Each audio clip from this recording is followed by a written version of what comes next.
नमस्कार, मैं राहुल कठेरिया। आपका हमारे YouTube चैनल राहुल का अड्डा पर बहुत बहुत स्वागत है। बेरोजगारी को लेकर CMIE ने एक रिपोर्ट जारी की है और इस रिपोर्ट में बताया है कि भारत में पिछले एक साल में बेरोजगारी की दर सबसे उच्चतम स्तर पर पहुंच गई है, यानी कि 8.3% पहुंच गई है। ये हमारी देश की सरकार के लिए कोई खुशी की बात नहीं है, ये शर्म की बात है कि आप कोई रोज़गार देने के मामले में आपका ग्राफ ऊपर नहीं जा रहा है, लेकिन बेरोज़गारी के मामले में ग्राफ आपका जो है बहुत ऊपर जा रहा है। इस विषय पर मैं आपको और अधिक जानकारी दूं। यदि आपने अभी तक हमारे YouTube चैनल राहुल का अड्डा को सब्सक्राइब नहीं किया है तो भैया इसको सब्सक्राइब कर लीजिए, घंटी के बटन को दबाइए, ऑल पर ज़रूर क्लिक कर दीजिए ताकि हम जब अगली वीडियो डालें तो उसकी नोटिफिकेशन आपको मिलती रहे।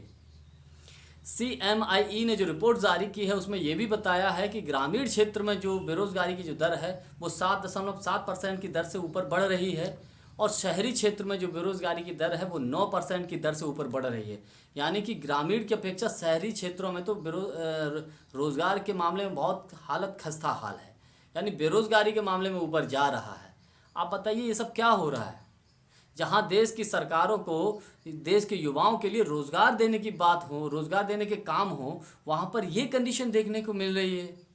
और एक सबसे दिलचस्प बात यहाँ पर यह है कि बेरोज़गारी का जो सबसे हाई ग्राफ है, सबसे उच्च स्तर पर जो राज्य है वो हरियाणा है, और बेरोज़गारी की जो दर में जो सबसे निम्न स्तर का जो सबसे नीचे जो राज्य है वो छत्तीसगढ़ है।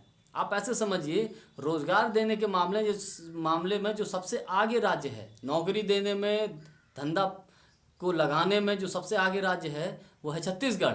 और नौकरी ना देने के मामले में, जहाँ नौकरी मिल ही नहीं रही हो, जहाँ धंधे पानी बंद हो रहे हो, वो राज्य है हरियाणा।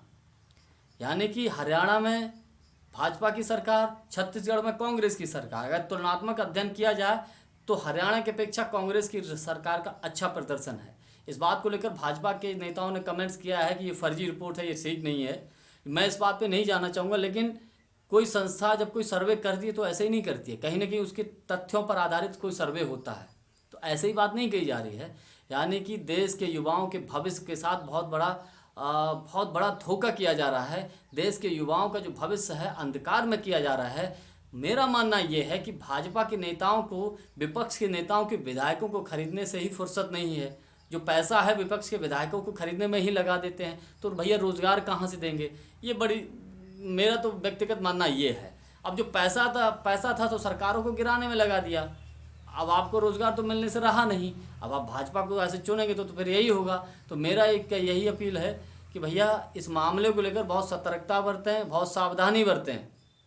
किसको चुनना है किसको नहीं चुनना ये आपको तय करना है। जो हमको रोज़गार दे हम उसको चुनें, जो हमको बेरोज़गारी का आलम पकड़ा है, बेरोज़गारी का कटोरा थमाए, इसको कदापि मत चुनिए। और सबसे बड़ी बात आपको बताऊं, पिछले अगस्त के महीने में भारत में 20 लाख लोगों का रोज़गार चला गया है। 20 लाख लोगों का जो नौकरी कर रहे थे उनकी नौकरी छूट गई, जो धंधा कर रहे थे उनका धंधा बंद हो गया।